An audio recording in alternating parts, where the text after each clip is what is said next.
Salam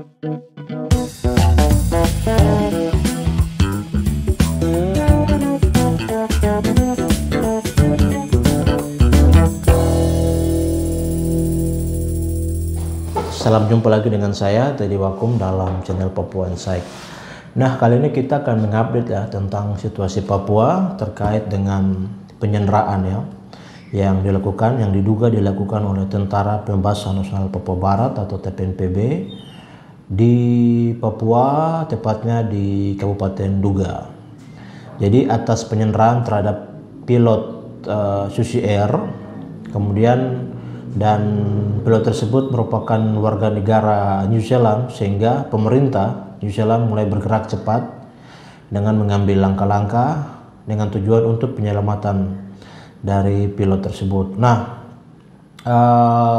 kali ini kita akan mengupdate dan juga sekaligus mengambil sumber beritanya ini dari jubi.id. Nah, judulnya adalah Diplomat Selandia Baru dan staf Kementerian Luar Negeri cek perkembangan pencarian pilot Susi Air.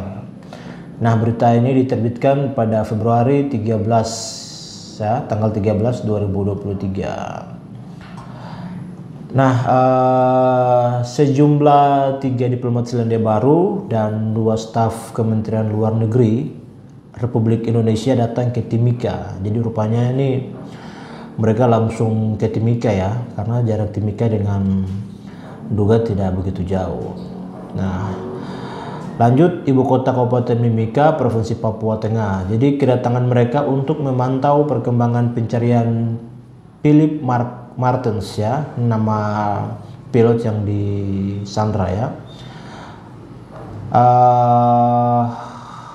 Philip Martens, pilot Susi Air berkewarganegaraan Selandia Baru yang disandra kelompok bersenjata, yaitu Tentara Pembebasan Nasional Papua Barat atau TPNPB sejak 7 Februari 2023 lalu. Dan ini sudah tanggal 13 ya, jadi hampir 1 minggu lebih ya. Nah, keterangan pers tertulis yang diterima Jubi dari penerangan Komando Daerah Militer atau Kodam 17 Cendrawasih pada Senin 13 Februari 2023 menyebutkan bahwa ketiga diplomat Selandia Baru itu adalah Brendan Andrew Stenbury, yaitu Wakil Kepala Misi Diplomatik Selandia Baru untuk ASEAN ya, dan juga Patrick John Fitzgibbon dan Alexander. Nah, keduanya merupakan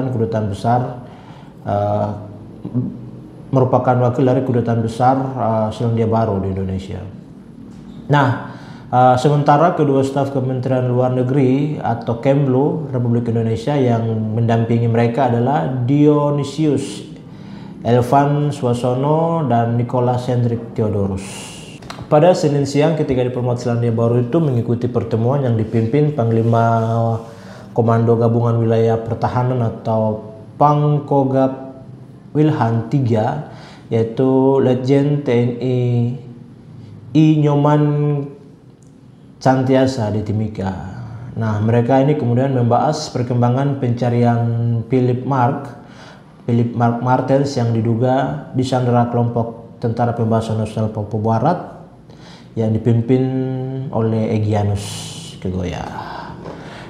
Nah,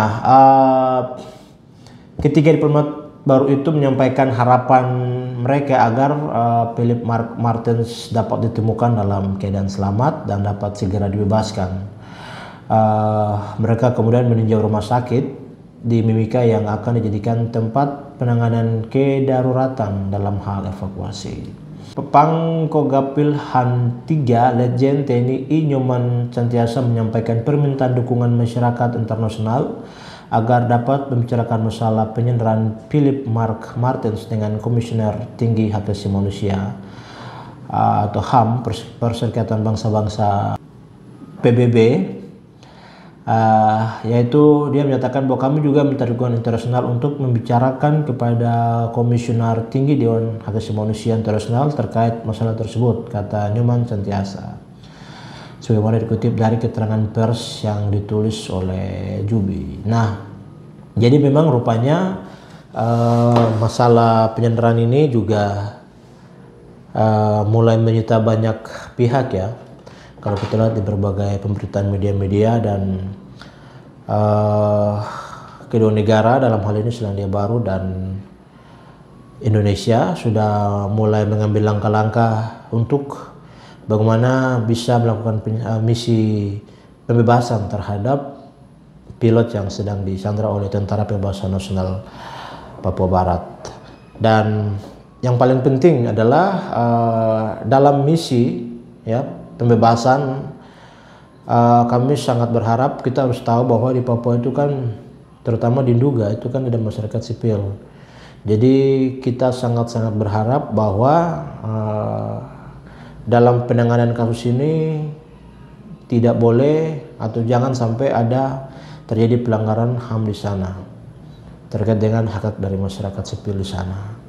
Dan kedua belah pihak ini sudah melibatkan 3 ya, New Zealand dan juga Indonesia dan juga Tentara Pembebasan Nasional Papua Barat, maka perlu untuk diambil langkah-langkah yang bisa mengakomodir semua kepentingan, langkah-langkah damai ya, entah itu perundingan atau bisa mengajarkan semua pihak yang bertikai supaya mengambil jalan tengah yang kemudian tidak menimbulkan banyak kerugian dan juga tidak melahirkan pelanggaran HAM di Papua, dan yang pastinya adalah win-win solution yang kita harapkan ya. Nah, itu saja update saya. Semoga video ini bisa bermanfaat bagi kita semua. Terima kasih.